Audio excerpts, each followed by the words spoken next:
It is summer, everyone, and I know for a lot of us, summer means that our veggies are struggling and it's just too hot.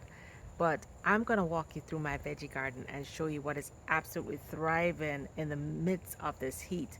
I'm also gonna show you some new veggies and new plants that I put down this over this past few weeks. And I know you're saying, Farmer Pat, there's no way you're putting any seeds. There's no way you're starting anything in June and July. It's too hot. No, it's not. It's never too hot to start seeds. It's never too hot to start plants. I'm going to show you what I started and what is absolutely thriving. So let's get started. Let's get started.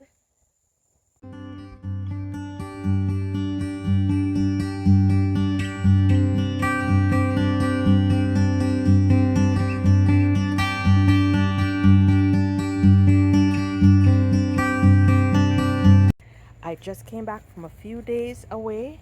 Decided to take a nice long weekend to have a little R&R, and I came back and was just checking on my vegetables.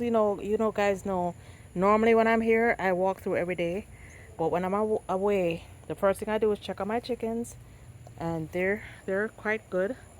Then I check on my veggies. So looking at my Scotch bonnet pepper tree, guys, and look at it, absolutely laden and beautiful.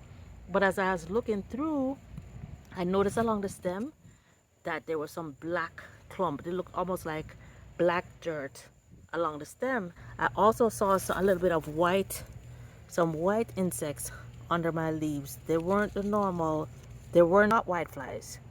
I'm not sure what they were, but what I did was I put my hose on jet stream and I power washed them off.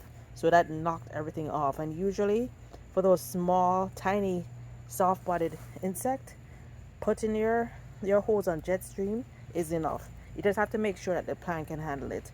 So I just hit my plant with jet stream along the entire plant, and now I can't even find any other bugs to show you.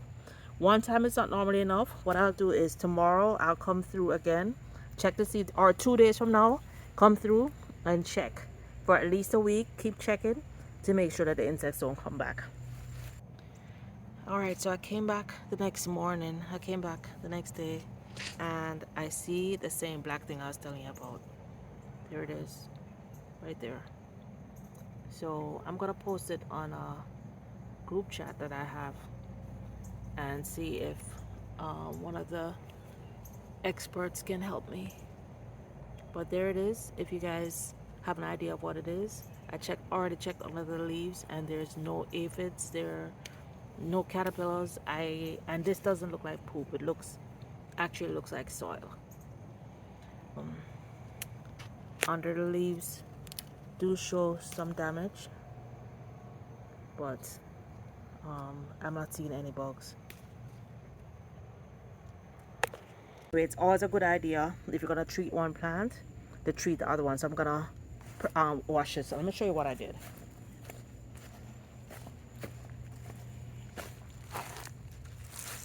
So you put your hose on the power wash, you put it on the jet stream, and just power wash it like this. That's normally enough.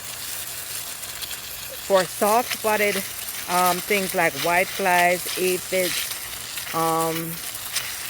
that's normally good to knock them off. You can't do it just one time, you can do it multiple times, but you can't get more organic than water. So just using pure water to knock them off is usually a good way to at least stop them for a little bit. So I'm gonna come back in and spray this with a little neem oil. I'm gonna spray especially that one with some neem oil just to see, just to help it out a bit. So right beside it I have my longevity spinach, and these were two little tiny plants. I hope you guys remember that. There were two little tiny plants that I got from Keo, from Homestead in the Burbs, and as you can see, they have grown so much. I have delicious spinach right now. Oh my god. As you guys know, we're now in July. It's like the heat of summer. Most days the index is up to 100 degrees, so most people can't even grow greens. So you find there are greens that you can grow. I have this longevity spinach, which is thriving in the heat. I have couple other kinds of spinach in my garden. Plus, of course, I have my sweet potato vines, which gives me greens all year round. So right beside it, I have some more Scotch bonnets. These were from my subscriber Diane. She gave me some little seedlings, and as you can see, they're now blossoming. What I think I'm gonna do is give it a little fish fertilizer. I haven't given my garden any fertilizer at all in probably a couple months. Well, so this can probably use a little fish fertilizer. I'm not the person that normally comes out every day to water. I usually kind of make the plants kind of fend for themselves a little bit, because I think in all you get a much stronger plant. But this one looks like it needs some help. Definitely there has been some kind of insect damage. Not quite sure what it is, but I'm gonna give it some fish fertilizer to see if that can strengthen the plants. Usually when a plant is very strong and healthy, it almost naturally repels. It does not attract the bugs and insects. Whenever there is weakness in a plant, a lot of times that attracts more insects, and like the bad insects, not pollinators but bad insects. Right beside it, you can see my jalapeno is laden with jalapenos. Like every inch of it is just all jalapenos. And right beside it, guys, wow, look at this one. This one is also laden with jalapenos. So my jalapenos, they're looking extremely healthy. No kind of insect damage at all. And guys, look. So this is a volunteer. And can you guys tell me what this is? All right, so I can tell you that this is Malabar spinach. We were just talking about greens that you can grow during the summer. Here is another delicious green that can grow all summer long. This is going to become a huge plant. I'm going to have to trellis this. This is going to trellis up and give me tons of spinach for the summer. All right, so let's go look and see what else we have on the other side of our veggie bed. So as you can see, my sweet potatoes are doing great. My eggplants are doing really great. It has grown beautifully. The leaves are very healthy and green, and several little baby eggplants are on there, so this is great. My white yam, my Jamaican yam or African yam, whatever you want to call it, it is getting huge. As a matter of fact, one of the vines caught onto my lightning rod, or whatever rod this is, and it's going literally all the way up to the ceiling, so to the rooftop. So this is really doing great. I think what I'm gonna do with my tomatoes, I think my tomatoes are ready to be pulled out. Here is where I had my black tomatoes, my black cherry tomatoes, but the leaf-footed nymphs were just on them, so they are getting them. You can see there's a leaf-footed nymph right there, a little orange one, a baby one. So I'm gonna pull the tomatoes out, but I'm not gonna just pull them out and start from scratch. What I'm gonna do is I'm gonna take maybe the top, or like I'm gonna get a piece of each of the tomatoes that is healthy. Like this one is completely healthy, even though this is covered in tomatoes. What I'm gonna do is harvest all the tomatoes that are fully ripe or almost ripe, and even the green ones I can eat. And then I'm gonna find a sucker that is completely healthy, and I'm gonna start new plants. So I'm gonna pull out all these old ones, because I really believe they're attracting more leaf-footed nymphs. This tomato plant is really struggling, and as I said, whenever you have a weak tomato plant or any plant that is diseased, it attracts it. Like, to me, it releases some kind of chemical or smell that attracts the insects, the bad insects, to come and eat it up. My basil is out of control. When most people are like struggling to grow basil in the summer, mine is huge.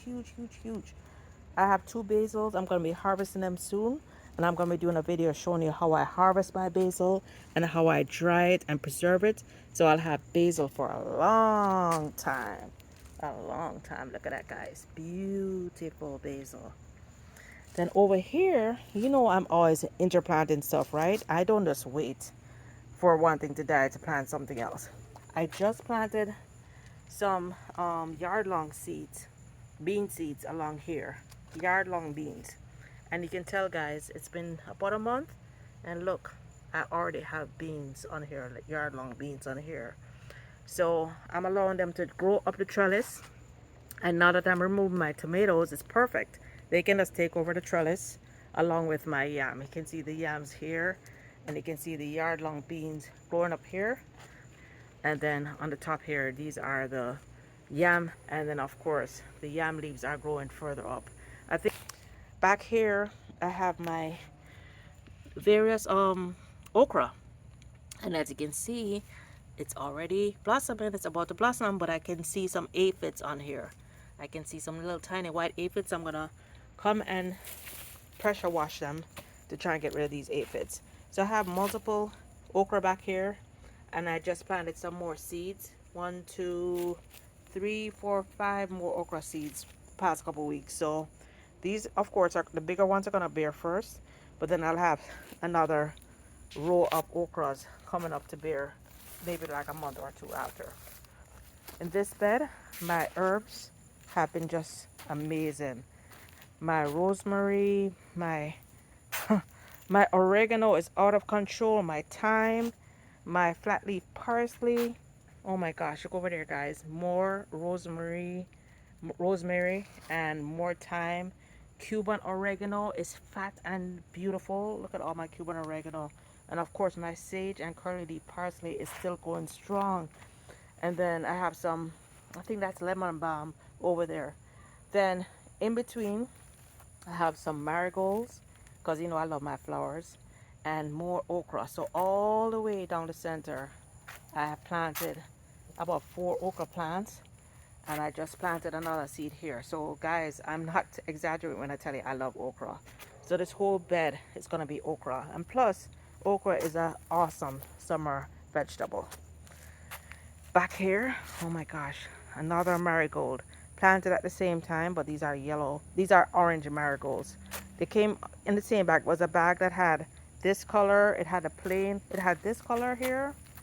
It also had this color marigold, and it had the yellow marigold. So I had, I think, about 10 seeds, and all the seeds were one of those 3 colors. So that was pretty cool. Back here in this bed, little pineapple sage, some blue basil I just cut back, and you can see it's springing back up. This had completely gone to seed, but it's a good time if you wanna extend your period of how your herbs are growing. Just cut back the seeds, and they will spring back. And then here is my blue portofino, and you can see a nasty leaf-footed nymph. These leaf-footed nymphs are taking over everything. At first they were just the tomatoes, but I've seen them on my passion fruit vine, which is just out of control. Look at that, guys. Look at the size of that passion fruit. Look at the size of that passion fruit. Think about the last passion fruit you bought in the store, and look at this. This is a purple passion fruit. It is extremely sweet. I have this growing on the trellis right by the bed, and they are out of control. Delicious, delicious, and I just can't wait. I haven't had my first one this season yet, but I just want to show you that they are growing up the trellis, and I'm gonna have lots of yummy passion fruit before you know it. Yes, we're in the middle of summer, but the veggies are still popping. I am still harvesting tomatoes, for at least for now. Very soon I'm going to be harvesting my okra. Very soon I'm going to be harvesting my Malabar spinach, which is very similar to okra. It has the same, what I call it, muciginous kind of leaves. The leaves are very much, a little bit slimy, but you know, I love it. I think it's delicious. So just wanted to give you this quick update. Tell you to go out there, plant a seed. It's hot right now, but you can still start some seeds. You can still plant something. If you don't want to start from seed, guys, you can go ahead and start a plant. You know, watch my videos. I'm gonna be planting every month. And I know you're saying, Patrice, I know you didn't plant anything in June and it's July. I know you're not planting. Hello, yes I am. And let me show you. So in June, you guys know I planted my cocoa, and my cocos are coming up. And here I planted some cassava. My cassavas are coming up. Look at that, guys. That's a cocoa right there that I planted a few weeks ago. Here is another cocoa that I planted a few weeks ago.